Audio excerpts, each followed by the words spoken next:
હવે આગળ ત્રીજો સ્કંદ આપણે વિરામ આપીએ અને ચોથા સ્કંદની અંદર આપણે હવે પ્રવેશ કરીશું. તો મનોસ્તુ શતરૂપાયા ત્રિસ્તમ કન્યાશ્ચ જગ્નિરે આકૃતિમ દેવહૂતિશ્ચ પ્રસૂતિ રીતિ વિશ્રુતા. પહેલા આપણે દેવહૂતિ માતાની કથા સાંભળી. હવે એમની જે મોટી દીકરી જે આકૃતિ એની આપણે હવે કથા, જે રુચિ પ્રજાપતિ સાથે લગ્ન થયા. તો ભગવાનના ચિંતનના કારણે રુચિ પ્રજાપતિ અમને આકૃતિજીના લગ્ન થયા અને એમના આકૃતિજીના ગર્ભથી એક પુરુષ અને સ્ત્રીનું યુગલ ઉત્પન્ન થયું. એમાં જે પુરુષ હતા યજ્ઞ સ્વરૂપધારી સાક્ષાત વિષ્ણુ ભગવાન તે પ્રગટ થયા હતા અને જે સ્ત્રી એ લક્ષ્મીજી સ્વરૂપે અંશ સ્વરૂપા જે દક્ષિણા પ્રગટ થયા હતા. મનુ મહારાજે એમાં જે તેજસ્વી પુત્ર હતા યજ્ઞ નારાયણ ભગવાનનો જન્મ થયો. બોલો યજ્ઞ નારાયણ ભગવાન કી જય. તે મનુ મહારાજ એમની સાથે લઈ ગયા અને આ દક્ષિણાજી હતા એમને આ રુચિ પ્રજાપતિ એમની પાસે રાખી. જ્યારે બંને મોટા થયા તો બંનેના જ વિવાહ એમને કરાવ્યા, યોગ્ય વિવાહ કરાયા અને યજ્ઞ નારાયણના વિવાહ દક્ષિણાજી સાથે થયા. એટલે આપણે જ્યારે યજ્ઞ કરાવીએ તો સાથે આપણે બ્રાહ્મણોને શું આપીએ? દક્ષિણા. તો દક્ષિણા તરત જ ત્યારે આપવી જોઈએ. કેમ કે એવું ભાગવતજીની અંદર અને મોટા સંતો મહાત્મા કહે છે કે જો તમે પછી આપો તો યજ્ઞ નારાયણની સાથે લક્ષ્મીજી એ જે દક્ષિણા એ બંનેનું યુગલ જોડું છે તો તમને ત્યારે જ એ બંનેનું ફળ તમને આશીર્વાદ મળી જાય. તેટલા માટે યજ્ઞ નારાયણ ભગવાન કી જય. એમના આગળ તેમના 12 પુત્રો થયા. સ્વયંભૂ મન્વંતરમાંથી તૃષિત નામના દેવતાઓ થયા. આગળ ભગવાનની હવે પ્રસૂતિ અને દક્ષ પ્રજાપતિની હવે કથા આપણે પ્રારંભ થાય છે. જે મનુ મહારાજની જે નાની ત્રીજા નંબરની દીકરી જે પ્રસૂતિજી એમના દક્ષ પ્રજાપતિ જોડે વિવાહ થયા. સૌથી નાની દીકરી બ્રહ્માજીના પુત્ર દક્ષ પ્રજાપતિ એમને 16 દીકરીઓ થઈ. એમનો જન્મ થયો. 13 પુત્રી તેમને ધર્મને પરણાવી. એક પુત્રી અગ્નિને આપી, એક સમસ્ત પિતૃગણોને આપી અને એક જે જન્મ મૃત્યુમાંથી ઉગારનાર ભગવાન મહાદેવજી એ શંકર ભગવાનને છેલ્લી નાની દીકરી એમને તે પરણાવી. 13 ધર્મને આપી અને પછી આગળ તેમનો 13 ધર્મને જે આપી એમાં જે મૂર્તિ નામની જે 13મી દીકરી હતી ધર્મને આપી એના 13 સંતાન થયા. એમાં શ્રદ્ધા, મૈત્રી, દયા, શાંતિ, તુષ્ટિ, પુષ્ટિ, ક્રિયા, ઉન્નતિ, બુદ્ધિ, મેધા, તિતિક્ષા અને રીમ અને 13મી મૂર્તિ. એ મૂર્તિ એ નર નારાયણ એમાં પ્રગટ થયા. બોલો નર નારાયણ ભગવાન. એ પ્રભુ સાક્ષાત ભગવાન પ્રગટ થયા અને દેવતાઓએ બધાએ સ્તુતિ કરી. પવન મંદ સુગંધ શીતલ ચંદનિર હેમ મંદિર શોભિતમ નિકટ ગંગા બૃહત નિર્મલ બદ્રીનાથ વિશ્વંભર. નરનારાયણ ભગવાન પ્રગટ થયા જે ગંધમાદન પર્વત પર જતા રહ્યા અને શ્રી હરિના અંશભૂત અને પૃથ્વીનો ભાર ઉતારવા યદુકુળ ભૂષણ શ્રી કૃષ્ણના રૂપમાં અને શ્યામ વર્ણમાં અને અર્જુનના રૂપમાં એ જ નર નારાયણ આવ્યા હતા. અને આજે પણ એવું કહેવાય છે કે બદ્રીનાથ ભગવાન આજે પણ ત્યાં તપસ્યા કરે છે.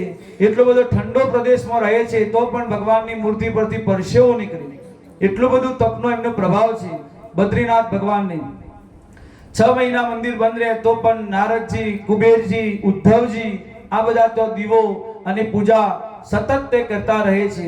અને બદ્રીનાથની ભૂમિ છે ભક્તો, બંધુ હું કહું એ આ પૃથ્વીનો ભાર નથી, એ પૃથ્વીનો ભાગ જ નથી. એ કહે છે ભૂ વૈકુંઠ કહેવાય છે. જો તમારે ભૂ જીવતા જ તમે જો વૈકુંઠ જોવું હોય તો જીવનમાં એકવાર પણ બદ્રીનાથ જજો. બદ્રીનાથના જો દર્શન કર્યા તો એ ભૂ વૈકુંઠ કહેવાય છે. વૈકુંઠના તમે દર્શન કરી આયા. એવું કહેવાય છે કે પૃથ્વીનો ભાગ જ નથી. એક કહેવાય છે કાશી મહાદેવ એ ભગવાનના ત્રિશૂળ પર ઊભું છે. એ પણ આ પૃથ્વીનો ભાગ. ભૂકંપ આવે તો આ જગ્યા પર કોઈ દિવસ ભૂકંપ થાય નહીં. કેમ કે તે આ ભગવાનના ત્રિશૂળ પર અને આ બદ્રીનાથ એ ભગવાનનું વૈકુંઠ કહેવાય છે, જે ભૂ વૈકુંઠ કહેવાય છે. તો ગંધમાદન પર્વત પર ભગવાન આજે પણ ત્યાં તપસ્યા કરે છે. પછી જે અગ્નિને પરણાવ્યા હતા, જે સ્વાહા નામની દીકરી, એમના 3 પુત્ર થયા, પાવક, પવમાન અને શુચિ. અને તેમાંથી 45 પ્રકારના અગ્નિ ઉત્પન્ન થયા. 49 3 પેલા પિતાજી સાથે 49 આપણે અગ્નિદેવ કહેવાય છે. પછી જે એક દીકરી પિતૃને પરણાવી, તે સ્વધા નામની પુત્રીને તે પરણાવી. એમાં ધારણી અને વયુના 2 પુત્રીઓ એમને ઉત્પન્ન થઈ. પછી બ્રહ્મ જ્ઞાનનો ઉપદેશ તે કર્યો. અને છેલ્લે કહે છે કે જે મહાદેવજીને પત્ની પરણાવ્યા હતા, જે દીકરી, જે સતીજી, પરંતુ તેમના કોઈ સંતાન ન હતા. તો કેમ નતા? વિદુરજી કહે છે કે મૈત્રી મુનિ, મને એ બતાવો કે આ નાની દીકરી સતીજીને કેમ કોઈ સંતાન ન હતું, અને યુવા અવસ્થામાં તે કેમ ક્રોધમાં વશ થઈ શરીરનો ત્યાગ કરી દીધો? તે કથા તમે મને થોડી વિસ્તારથી કહો. તો તરત જ તે કહેવા લાગ્યા, મૈત્રી મુનિ, કે દક્ષ પ્રજાપતિ જ્યારે તેને પ્રજાપતિ બનાવ્યો, તો તેને પદ મળતા જ તેને અભિમાન થયું. ત્યારે તેને એક મોટી સભાનું આયોજન કર્યું. એમાં બધા જ દેવતાઓ, રાજર્ષિ, બ્રહ્મર્ષિ, ઋષિઓ બધા જ તેમના તે સભાની અંદર આવ્યા. અને એમાં ત્રિદેવ પણ બેઠા હતા, જે બ્રહ્માજી, વિષ્ણુ ભગવાન, એ પણ એમાં બેઠા હતા, અને શંકર ભગવાન. એમાં જ્યારે છેલ્લે સભાની અંદર બધા જ બેસી ગયા, અને જ્યારે છેલ્લે દક્ષ પ્રજાપતિ સભાની અંદર દ્વારમાંથી અંદર આવ્યા, તો બધા જ સભાપતિઓ બધા જ ઊભા થઈને તેમનું સ્વાગત કરવા લાગ્યા. પરંતુ આ ત્રિદેવ તે ઊભા થયા નહીં. અને જ્યારે તે મોટી ઉપર ખુરશી પર જઈને બેસી ગયો દક્ષ પ્રજાપતિ, જઈને તેને જોયું કે બધા જ મારું સ્વાગત કરવા ઊભા થયા, પરંતુ આ 3 દેવ ઊભા ન થયા. તેના માટે એને વિચાર્યું કે બ્રહ્માજી તો મારા પિતાજી છે, વિષ્ણુ ભગવાન મારા દાદા છે, તે ઊભા ન થયા તો ચાલે, પરંતુ આ શંકર ઊભા કેમ ન થયા? આ તો મારા જમાઈ છે, એમને તો ઊભા થવું જોઈએ. તો તરત જ બધો જ ક્રોધ એમને શંકર ભગવાન પર લાગ્યો. તો ઊભા થઈને તરત જ તે જેવા ખુરશી પર બેઠા, તો દક્ષે પોતાનું સંબોધન આપવાનું શરૂ કર્યું. કેમ કે તે સભાપતિ હતા, એમને તો અંતિમ છેલ્લે બોલવાનું હોય, પરંતુ પહેલા જ તે બોલવા લાગ્યા. કહેવા લાગ્યા, એક વાત હું તમને કહું છું કે જ્યારે માનનીય લોકોની સભા હોય, પ્રતિષ્ઠિત લોકો આ સભામાં બેઠા હોય, ત્યારે કોઈ એવા મૂર્ખ કે અશિષ્ટ વ્યક્તિને આ સભામાં બોલાવવા જોઈએ નહીં. તો બધા આમ તેમ જોવા લાગ્યા કે આ દક્ષ પ્રજાપતિ કોને કહે છે. પહેલા આવીને આવા બોલવા લાગ્યા. તો અંતિમ એમને છેલ્લે બોલવાનું હોય, તો દક્ષ કહે છે, આમ તેમ બધાઓ કેમ જુઓ છો? આ શંકર તમને નથી દેખાતો? આ શંકરની હું કહું છું કે આનામાં કોઈ સભ્યતા નથી, આનામાં કોઈ બોલવાની, ઊભા થવાની, કોઈને માન સન્માન આપવાની કોઈ આનામાં સભ્યતા નથી. આવા વ્યક્તિઓ આવા સભાની અંદર આવીને બેસે તો સભાની બધી જ ગરિમા નાશ પામે છે. ભયંકર ભૂત પ્રેતોની પાસે રહેવા વાળો, આનામાં શું સભ્યતા હોય? આવા અશબ્દો તે બોલવા લાગ્યો. બધા સમજી ગયા કે સસુર જમાઈનો ઝઘડો છે. પછી કહેવા લાગ્યા કે તમે આવું તમારાથી ના બોલાય મહારાજ, તમે તમારી દીકરીને પરણાવી ત્યારે તમે આ બધા લક્ષણો નતા જોયા, તો આજે તમે આ બધું બોલો છો. તો કહે દક્ષ પ્રજાપતિ, મારી દીકરી ક્યો આના માટે યોગ્ય જ નથી. મારી દીકરી ક્યો, મારી દીકરી સતી મૃગલોચની કહે છે, અને આ બંદર જેવી આંખો વાળો શંકર મારી દીકરીને કોઈ લાયક જ નથી. તે કહેવા લાગ્યા, એનું જોડું જ જામતું નથી. ગૃહીત્વા મૃગ સાવાક્ષા પાણી મર્કટ લોચનમ કહે છે. શંકરજીને શું કહ્યું? તેને મર્કટ લોચન કયા, બંદર જેવી આંખો વાળા શંકર ભગવાનને. પરંતુ કોઈ જ ફરક પડ્યો નહીં, શાંત એ તો બેસી જ રહ્યા. પરંતુ તેમના ગણ હતા નંદીશ્વર, એમને સહન થયું નહીં. તો નંદીશ્વર કહે છે, ભોળાનાથ તમે ન બોલો તો હવે હું કંઈક બોલું, મારે હવે બોલવું પડશે. ભોળાનાથ કહે, આ સસરા છે, ગાળો આપે તો સહન કરતા રહો, તમે કોઈ બોલવાની જરૂર નથી. હું સહન કરું છું એવું તમે પણ સહન કરો, બેઠા રહો. પરંતુ દક્ષને તો ક્રોધ હજુ પણ વધારે આવ્યો. આજથી કહેવા લાગ્યો, આજથી હું જાહેર કરું છું, કોઈ પણ યજ્ઞ કરાવશે તો આ શંકરને કોઈ ભાગ આપવાનો નહીં. નંદીશ્વરથી હવે રહેવાયું નહીં. તરત જ ઊભા થઈને કહ્યું, એ દક્ષ, તું કોને આમ તેમ બોલી રહ્યો છે? જ્યારથી આવ્યો તું બડ બડ બડ કરી રહ્યો છે. જા, હું તને શ્રાપ આપું કે તારું બકરાનું તને મુખ લાગી જશે. આ બાજુ યજ્ઞના આચાર્ય ભૃગુજી જે એ નંદીશ્વરને કહેવા લાગ્યા કે આ સસરા જમાઈનો ઝઘડો છે, તું એમાં કેમ વચ્ચે બોલે છે? તો કહે, શિવજીના બધા જ ગણો તમે પાખંડી થઈ જાઓ. તો એક ગણ બોલવા લાગ્યા, શિવ ગણ, કરે બુઢે બાબા, તમે કેમ અમને આવા શ્રાપ આપો છો? જાઓ, અમે પણ તમને શ્રાપ આપીએ કે જેટલા તમે બ્રાહ્મણો છો તે બધા ભીખ માંગતા થઈ જાઓ. એમ તેમને શ્રાપ આપવા લાગ્યા. શંકર ભગવાન હવે વિચારે છે કે આ સ્વાગત સમારોહ હતો કે શ્રાપ સમારોહ થઈ ગયો? વિચારવા લાગ્યા, આમ તેમ જોવા લાગ્યા. પરંતુ શિવજી કહે છે, હવામાં બેસવામાં મજા નથી. તરત જ પોતાના શિવ ગણોને સાથે લઈ કૈલાસમાં જતા રહ્યા. બોલો શંકર ભગવાન કી જય. પરંતુ દક્ષનો શાંત થયો નહીં ક્રોધ. તેને શિવજીને નીચું દેખાડવા તેને હરિદ્વારમાં જે કનખલ ક્ષેત્ર કહેવાય ત્યાં તેને મોટો ગંગા તટે મોટો યજ્ઞ તેને વિશાળ યજ્ઞ તેને આયોજન કર્યું. બધા જ નાના મોટા દેવી દેવતાઓની બધાને તેને નિમંત્રણ મોકલ્યું. પરંતુ પોતાની આ નાની દીકરી સતીને શંકર ભગવાને તેને નિમંત્રણ મોકલ્યું નહીં. સતીજીને કૈલાસમાં ખબર પડી કે મારા પિતાને ત્યાં મોટો યજ્ઞ થઈ રહ્યો છે, પરંતુ અમારે ત્યાં યજ્ઞમાં જવું પડે. તો હવે શંકર ભગવાનને મનાવવા લાગ્યા છે.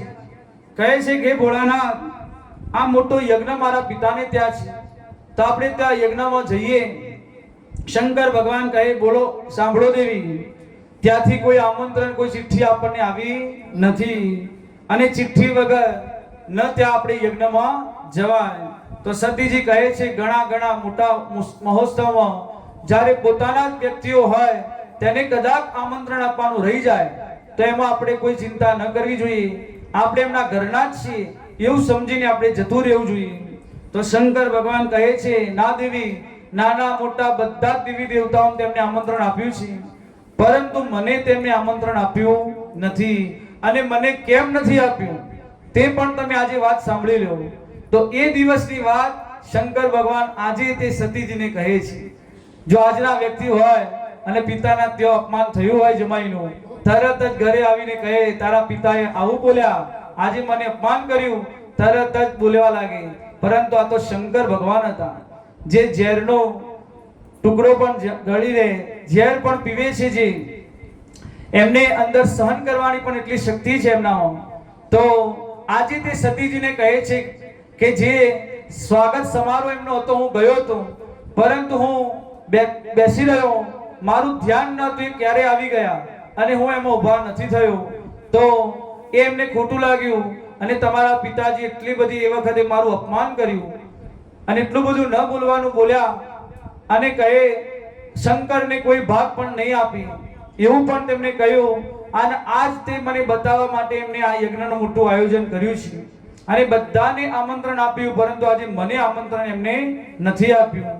તો હું તો તમને એ કહું છું, જે જગ્યાએ આપણો વિરોધ થતો હોય તે જગ્યાએ કોઈ દિવસ જવાય નહીં. આવ નહીં, આદર નહીં, નહીં નહીનો મેં ને તે ઘર કહી ન જઈએ, જે ઘર કંચન વર્ષે મેં. સોનાનો વરસાદ થતો હોય ઘર પર તો પણ કોઈ દિવસ જવાય નહીં. જો આપણો આદર સત્કાર આપણનો ના કરતા હોય, તે આપણો વિરોધ કરતા હોય, તે જગ્યાએ કોઈ દિવસ જવાય નહીં. સતીજી કહે છે, તો આ તો તમારો સસરા અને જમાઈનો ઝઘડો છે, મને તમે આજે બતાવો છો. તો શંકર ભગવાન કહે, સાંભળો દેવી, હું તમને પણ કહું છું, તમે પણ જતા નહીં. મારી વાત તમે માનજો, કેમ કે હું તો શંકર છું, ઝેરનો ઘૂંટડો પણ પી લઈશ, પરંતુ તમે સહન કરી શકશો નહીં. તો મારો એ જ સુઝાવ છે, તમે પણ ત્યાં ન જતા. સતીજી કહે, તમે જવું નથી અને મને પણ જવાની ના પાડો છો.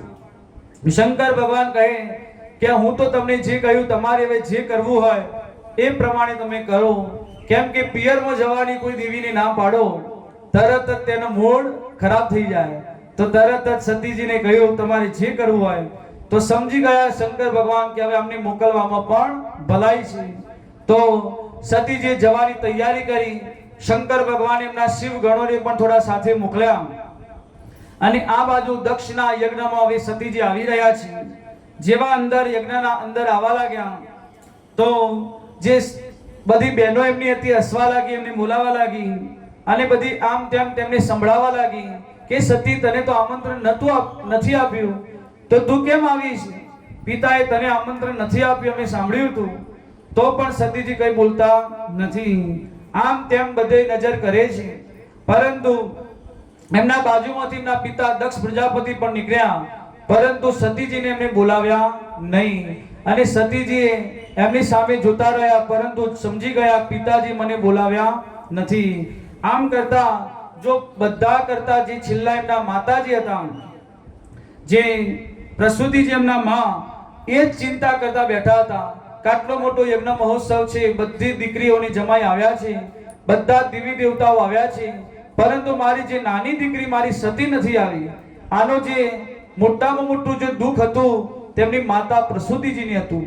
તે વિચારી રહ્યા હતા કે આટલો મોટો યજ્ઞ, પરંતુ શું કરવાનું, મારી દીકરી અને જમાઈ નથી આવ્યા. જેવા સતીજીને આવતા એમને જોયા, તરત જ ઊભા થઈ ગયા. એટલા બધા પ્રસન્ન ચહેરો થઈ ગયો અને સતીજીને જઈને ભેટી ગયા, હૃદયથી લગાવી દીધા અને કહે છે કે મારી દીકરી તું આવી ગઈ. અને બોલાવા લાગી. અને જમાઈ નથી આવ્યા તો કે ના, એ ભગવાન નથી આવ્યા, હું એકલી જ આવી છું યજ્ઞની અંદર. સતીજી એમની માતાને મળ્યા. આ બાજુ યજ્ઞ જે મહોત્સવ થઈ રહ્યો હતો, યજ્ઞના અંદર દર્શન કરવા યજ્ઞ કુંડ આગળ તે ગયા અને ચારે બાજુ તેમને દર્શન કર્યા. તો બધા જ નાના મોટા દેવી દેવતાઓના સ્થાપન એમના ભાગ હતા, પરંતુ તેમને જોયું તો શિવનું કોઈ સ્થાપન જ નહીં, શિવનો કોઈ ભાગ નહીં, શિવનો કોઈ સ્થાન નહીં એ યજ્ઞની અંદર. તો સતીજીથી હવે સહન થયું નહીં અને સારી સભાની વચ્ચે ઉભા રહીને એમને બોલી દીધું કે પિતાશ્રી, આજે મને સૌથી મોટામાં મોટી જ્ઞાની થઈ છે કે મારો જન્મ તમારા શિવ દ્રોહીથી થયો. તાસ્તી હું આ તમને કહું છું કે શિવ મારા પ્રાણ છે, શિવ મારો જીવન ધન છે અને શિવના વિરોધીથી મારો જન્મ થયો છે. તો આ મોટામાં મોટી દુર્ભાગ્યની વાત છે. તો હું તમને એ કહું છું હે પિતાજી કે જ્યાં સુધી આ શરીર રહેશે ત્યાં સુધી મને બધા દક્ષ પુત્રી, દક્ષ કુમારી કહીને મને બોલાવશે. તો આજે હું તમારા જોડે કોઈ સંબંધ રાખવા માંગતી નથી. ત્યાં સુધી સંબંધ મારો તૂટશે જ્યાં સુધી મારું શરીર છે. એટલા માટે આ શરીરનો આજે હું ત્યાગ કરું છું. એટલું કહીને તરત જ સતીજીએ અંદર અગ્નિનો ક્રોધાગ્નિથી શંકર ભગવાનનું પહેલા ધ્યાન ધરી ઉત્તર દિશા તરફ કૈલાસ બાજુ, અને યોગાગ્નિ દ્વારા તત્કાલ એમને અંગૂઠામાંથી એવો અગ્નિ પ્રગટ કર્યો અને તરત જ પોતાનો દેહનો ભસ્મ કરી દીધો. બોલો સતી મહારાણી કી જય. આ બાજુ સતીજીનું જેવું શરીર છૂટ્યું, શિવ ગણો જે રુદ્ર ગણો સાથે આવ્યા હતા એ બધા આમ તેમ ઉપદ્રવ કરવા લાગ્યા, મારો કાપો કરવા લાગ્યા. યજ્ઞના જે આચાર્ય ભૃગુજી એક મંત્ર બોલ્યા, એમાંથી દિવ્ય શક્તિ ઉત્પન્ન કરી અને યજ્ઞ કુંડમાંથી ભૂત પ્રેતોને બધા મારવા લાગી. તો તરત જ આ બાજુ નારદજી મહારાજ કૈલાસમાં પહોંચી ગયા. નારદજી મહારાજ જઈને શિવજીને કહ્યું કે શંકર ભગવાન, સતીજી એમને તો પોતાના શરીરનો ત્યાગ કરી દીધો છે અને હવે તે રહ્યા નથી અને શિવ ઘણો બધો ઉપદ્રવ્ય કરવા લાગ્યા છે. તો આ બાજુ હવે શિવજીને એટલો બધો ક્રોધ આવ્યો અને તરત જ એટલે એમને જટા પછાડી, જટા ખોલી દીધી અને જટામાંથી વીરભદ્ર ઉત્પન્ન કર્યા. વીરભદ્ર ઉત્પન્ન થયા અને કહે, બોલો ભગવાન, શું તમારી આજ્ઞા છે, મને બતાવો. તો શંકર ભગવાને કહ્યું કે વીરભદ્ર જાઓ, આ દક્ષ યજ્ઞનો વિધ્વંસ કરો. દક્ષમ સયજ્ઞમ જહી, એમને કહ્યું જાઓ તમે આ દક્ષનો યજ્ઞનો વિધ્વંસ કરો, એને નષ્ટ કરી દો. તરત જ વીરભદ્ર શિવગણો ભૂત પ્રેતોની હજારો સંખ્યામાં ભૂત પ્રેતોને સાથે લેતા હર હર મહાદેવ કરતા મોં પડતા જે વીરભદ્ર ત્યાંથી નીકળ્યા છે. એ શૈલ શુંગ સમ વિશાલ शैल शुंग सम विशाल घटाजूट चंद्रवाल रंग के रंग माल विमल नील गाजे વિમલ નીલ ગાજે लोचन त्रय लाल लाल चंदन से गोर लाल कुमकुम सिंदूर गुलाल प्रगटे वरराजे मुंडन के कंडमाल विरार हर कुशाल स्फटिक चाल रुद्रभाल हर दयाल राजे હર દયાલ રાજે डम डम डम डम डम डम डम डम डम डम डम डम डम डम डमरुबाज चार से वरदुजात शंकर महाराज आज तांडव नाचे હે रावण के नाथ आज तांडव नाचे लपेट शेष शीश भाल निबद्ध है चंद्रवाल रंग की जटामाल रुद्रभाल राजे રુદ્રભાલ રાજે प्रगटी के नेत्रवाल सर्वखंड भुज विशाल भस्म लगी अंगवाल रुद्र रूप राजे घातिराम डिगडिग डिगडिग दिलाम आजे मधुर सितार सरस्वती कर राजे સરસ્વતી કર સાજે डम डम डम डम डम डम डम डम डम डम डम डम डम डम रुबाब नार सेन सरसुजात शंकर महाराज आज तांडव नाचे रावण के नाथ आज तांडव नाचे શંકર ભગવાન કી જય. તો વીરભદ્ર મહારાજ મોટી હજારો સંખ્યામાં ભૂત પ્રેતોની ભૂતગણો શિવગણોની સાથે અને ત્યાં યજ્ઞમાં જઈ રહ્યા છે. ચારે બાજુ મોટી આંધી તુફાન આવતું હોય એવી મોટી ધૂળની ડમરી ઉડવા લાગી. આ બાજુ બધા યજ્ઞમાં જે દેવતાઓ બધા બેઠા હતા બધા વિચારે છે કે અત્યારે ગાયો આવવાનો સમય નથી, આટલી બધી ધૂળની ડમરીઓ કેમ ઉડી રહી છે, શું હશે? તો વિચારવા लाग्या કે આ કોઈક નવું થવાનું છે. એટલામાં બધા વિચાર કરતા કરતા જેટલામાં ભૂત પ્રેતો ચારે બાજુ યજ્ઞશાળા બાજુ ગોઠવાઈ ગયા, મોટી સંખ્યામાં આવ્યા હતા અને ચારે બાજુ બધાને ઘેરી લીધા. જ્યાં સુધી કઈ સમજવામાં ન આવે ચારે બાજુ ભૂત પ્રેતો યજ્ઞશાળા ઘર પહોંચી ગયા. વીરભદ્ર કહે, પકડો, આમાંથી યજ્ઞમાંથી કોઈ પણ આમાંથી જવું જોઈએ નહીં. જે યજ્ઞમાં ભાગ લેવા આવ્યા હતા બધાને હું ભાગ આપીશ. તરત જ બધાને પકડવા લાગ્યા, મારવા લાગ્યા, બંદી બનાવવા લાગ્યા અને ભૂત પ્રેતો તૂટી પડ્યા. યજ્ઞશાળામાં જઈ વિધ્વંસ કરી દીધો. ભંડારામાં રસોઈ ઘરમાં પહોંચી ત્યાં બધું અસ્ત વ્યસ્ત કરી દીધું અને હર હર મહાદેવ બૂમો પાડવા લાગ્યા. ભંડારામાં પહોંચી ગયા, યજ્ઞનો વિધ્વંસ કરી દીધો. વીરભદ્ર મહારાજ કહે, બોલો તમને કોણ મારતા હતા એ બતાવો કોણ? તો તરત જ બધા શિવગણો કહેવા લાગ્યા કે ભૃગુજી યજ્ઞના આચાર્ય એ દાઢી પર હાથ ફેરવતા ફેરવતા કહેતા કે અમને શિવગણોને મારો. તરત જ વીરભદ્ર મહારાજે તેમની દાઢી પકડી અને ખેંચી દીધી. તરત જ અને સ્વાહા યજ્ઞકુંડમાં કરી દીધી. હવે હજુ બતાવો કોણ તમને મારતું હતું? તો કહે કે આ પૂષા દેવતા એ અમને દાંત બતાવતા હતા. તરત જ વીરભદ્ર મહારાજે એમના દાંત ઉખાડીને ફેંકી દીધા. પછી કહે કે બીજું કોણ તમને મારતું? તો કે ભગ દેવતા ઊંચી નીચી આંખો કરતા અને અમને લડવા બોલતા હતા. તો તરત જ બે આંખ વીરભદ્ર મહારાજે તેમને એવી આંખોમાં નાખી અને બંને આંખ ખેંચી લીધી. તરત જ આ પ્રમાણે જેટલા પણ દેવતાઓ બધાના અંગ પ્રત્યંગન કરી દીધા. છેલ્લે યજ્ઞના યજમાન જે દક્ષ પ્રજાપતિને પકડ્યા, એનું માથું ઉપરથી મરોડી અને માથું તોડી દીધું અને યજ્ઞકુંડમાં સ્વાહા કરી દીધા. બોલો શંકર ભગવાન की પૂરો યજ્ઞ વિધ્વંસ કર્યો. ભૂત પ્રેતોએ ઉપદ્રવ એટલો બધો બનાવ્યો. બધા જે ખંડિત થઈ ગયા દેવતાઓ બધા બ્રહ્માજી પાસે પહોંચ્યા અને કહે, હે વિધાતા, મોટા મોટા યજ્ઞો મેં જોયા પરંતુ જિંદગીમાં પહેલીવાર આવો યજ્ઞ મેં જોયો. તો વિચાર્યા વગર બ્રહ્માજી કહે, તમે કાર્ય કરો તેનું પરિણામ આવું જ આવે. આ યજ્ઞમાં અમને પણ આમંત્રણ હતું, હું તો એના પિતાજી હતો. વિષ્ણુ ભગવાનને પણ આમંત્રણ હતું પરંતુ નથી હું ગયો કે નહીં વિષ્ણુ ગયા. કેમ કે તેને શંકર ભગવાનનો દ્રોહ કર્યો હતો. તો હું પણ યજ્ઞમાં ગયા ન હતા. તો ભોળાનાથને આમંત્રણ ન આપ્યું હોય તો આપણે કેવી રીતે જવાય? તમે બધા એમને ભાગ લેવા પહોંચી ગયા તો તમારે હવે આ બધું ભોગવવું પણ પડે.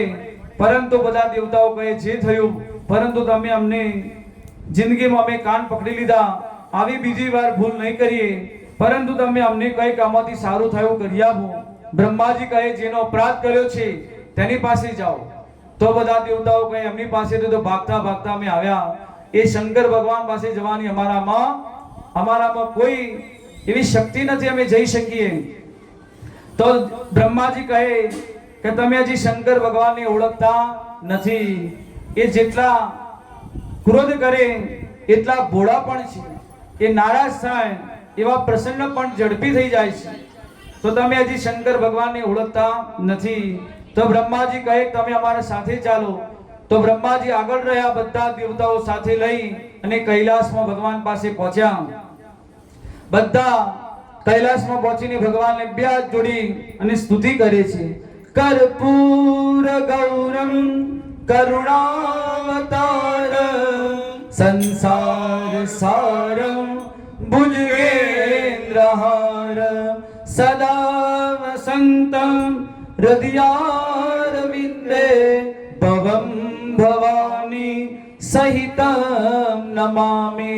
આ મંત્ર શંકર ભગવાનનો સ્તુતિ કર્પૂર જેવા એટલું ઘોર વર્ણ છે ભગવાનનું. એવી બધા દેવતાઓ એમની સ્તુતિ કરી. તરત જ ભગવાન સમાધિમાંથી જાગી ગયા અને કહે છે કેમ બ્રહ્માજીને જોયા બધા દેવતાઓને કેમ આવવાનું થયું, શું થયું? મહાદેવની સ્તુતિ ગાઈ તો ખુશ થયા અને કહે બ્રહ્માજી કહે કે બધા દેવતાઓને અંગ પ્રત્યંગન થઈ ગયા છે. અમારા ભૃગુજી આ દાઢી વગર રહી શકે તેમ નથી. તો કઈ કૃપા કરો ભોળાનાથ, જે થયું તે. પરંતુ હવે તમે થોડા આમના પર કૃપા કરો. તો ભૃગુજી દાઢી પર જેવા બોલવા ગયા તો હાથ લગાવવા ગયા, પરંતુ દાઢી નહીં, તો શરમાઈ ગયા.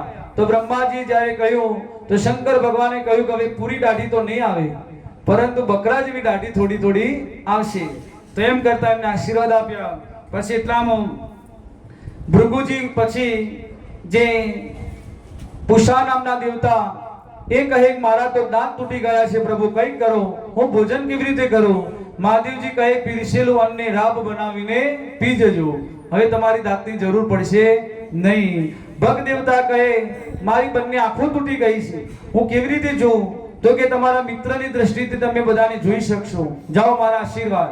આમ કરતા કરતા જેટલા દેવતાઓનો અંગ તૂટ્યા હતા બધાને તેમને આશીર્વાદ આપ્યા. દેવતાઓએ બધા પ્રભુને કહેવા લાગ્યા શંકર ભગવાનને કે ભાઈ યજ્ઞ પણ અધૂરો રહ્યો છે, તમે આવીને યજ્ઞ પણ પૂર્ણ કરાવી દો. મહાદેવજીએ કહ્યું કે આ યજ્ઞમાં મારો તો ભાગ મળવાનો ન હતો, તો હું કેવી રીતે યજ્ઞમાં આવું? તો બધાએ ત્યારે ત્યાં નિર્ણય લીધો અને કહ્યું કે આજથી અમે જાહેર કરીએ છીએ છેલ્લે જે શેષ સામગ્રી યજ્ઞમાં ભાગ વધે તે તમારો આપવામાં આવશે. તો મહાદેવજી કહે એ ખુશ થઈ ગયા, જે પણ હશે તે ચાલશે, છેલ્લો ભાગ પણ તમે મને આપશો તો એમાં પણ હું પ્રસન્ન છું. બધાએ દેવતાઓ કહે કે હવે યજ્ઞ કુંડમાં ત્યાં આવ્યા. ભગવાન ભોળાનાથ પણ ત્યાં આવ્યા અને કહે છે કે યજમાનને બોલાવો. તો ભગવાન બધા કહે યજમાનનું તો માથું પડ્યું છે અને ધડ પડ્યું છે, પરંતુ તે નથી. તો કહે કે હવે બકરાનું મોઢું લગાવવું પડશે. આ યજ્ઞમાં કુંડમાં તો એનું માથું તો સ્વાહા કરી દીધું હતું શિવ ગણોએ. તરત જ બકરાનું મોઢું લાવ્યા, દક્ષના ધડ ઉપર લગાવવામાં આવ્યું અને ફરીથી પુનર્જીવિત થયા. અને બકરાનું મોઢું લાગ્યું તો બકરાની ભાષામાં હવે શંકર ભગવાનની માફી માંગવા લાગ્યા અને સ્તુતિ કરે છે. તો બક બક બક કરતા બોલે છે. શંકર ભગવાન તો એટલા બધા અંદરથી હસવા લાગ્યા કે આ સસુરની તો આખી ભાષા બદલાઈ ગઈ. તરત જ તે હસવા લાગ્યા અને ત્યારે એટલા બધા શંકર ભગવાન હસે છે. એટલા માટે આજે પણ તમે ઘણા ભક્તો જુઓ શિવ મંદિરમાં જાય તો બમ બમ બમ બમ કરે છે.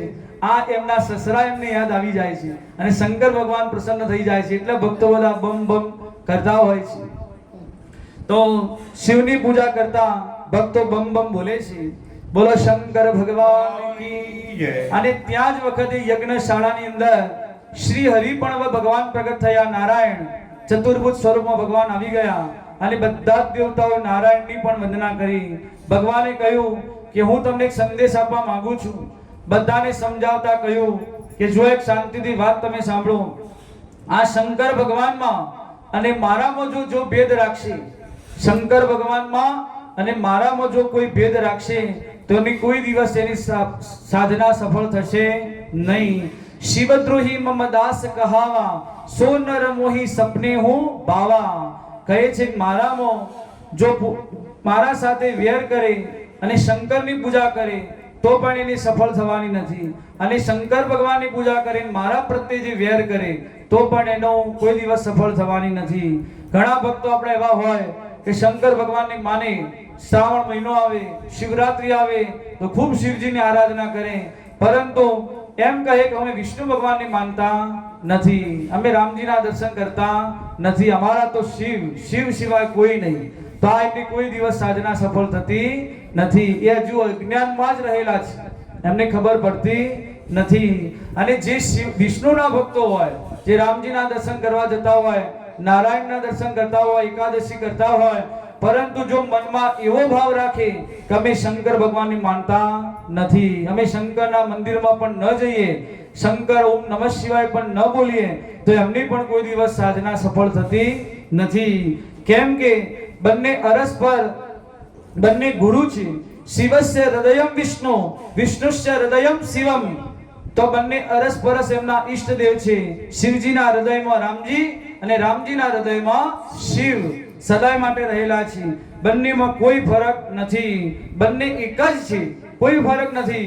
જો ભેદ જો કોઈ વ્યક્તિએ કર્યો આપણે ભક્તોએ, તો કોઈ દિવસ એમની સાધના સફળ થતી નથી. એક હિન્દીનું સરસ ભજન છે, બંનેનું સરસ, તે આપણે શ્રવણ કરીએ કે હરિ ને હર એ કેવી રીતે બંને એક જ છે. એનું એક સરસ ભજન છે, તે આપણે શ્રવણ કરીએ.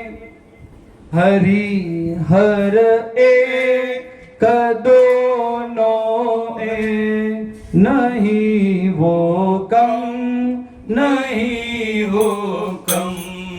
हरि हर एक दोनो एक नहीं वो कम नहीं वो कम. उन्होंने सिंधु को डांटा, उन्होंने दक्ष शिर काटा, उन्होंने सिंधु को डांटा, उन्होंने दक्ष शिर काटा. કેવી રીતે? તો કહે છે ઉન્હોને એટલે ભગવાન નારાયણે સિંધુ કહેતા સાગર, જ્યારે રામજી સમુદ્ર પર સેતુ બાંધવાનો હતો ત્યારે 3 દિવસ સુધી એમને તપ કર્યું, પરંતુ સમુદ્ર હાજર ન થયા, સમુદ્ર દેવ. કેમ કે સમુદ્ર એમના સસરા થતા હતા, ભગવાનના નારાયણના, તો પ્રગટ ન થયા. ભગવાને જ્યારે અગ્નિ બાણ ચલાવ્યું તરત સમુદ્ર હાજર થઈ ગયા. તો ભગવાને પણ એમને લડ્યા હતા. અને આ બાજુ શિવજી એમના પણ સસરા દક્ષ પ્રજાપતિ, એમનું પણ એમને માથું કાપી દીધું હતું. ઉન્હોને વિષ્ણુ ભગવાને કોને દાટ્યા હતા એ સાંભળો. ઉન્હોને સિંધુ કો દાટા, ઉન્હોને દક્ષ શિર કાટા.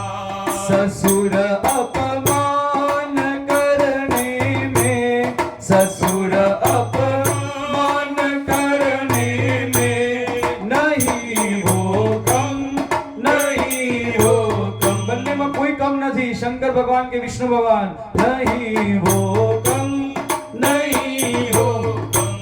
હવે આગળ કહે છે કે બંને રહે છે ક્યાં? તો સસરાના ઘરે જ રહે છે બંને પણ. એ તમે હવે સાંભળો.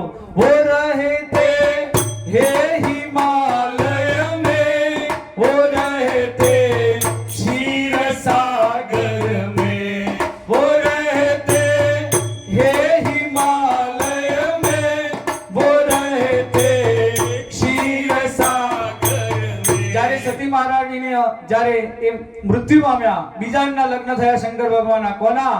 તો હિમાલયની પુત્રી પાર્વતીજી સાથે. તો પાર્વતીજીના પિતા હિમાલય, તો હિમાલય એમના સસરા થયા. અને ભગવાન ક્યાં રહે છે? તો હિમાલયમાં. અને વિષ્ણુ ભગવાન ક્ષીરસાગરમાં. સાગર એમના સમુદ્ર, જે લક્ષ્મીજીના પિતા, તો એમના સસરા થયા. તો એમના ત્યાં ભગવાન રહે છે. વો રહેતે હે હિમાલય में, वो रहते क्षीर सागर में, ससुर घर दोनों रहते हैं, ससुर घर दोनों रहते हैं, नहीं वो कम नहीं वो कम. हरि हर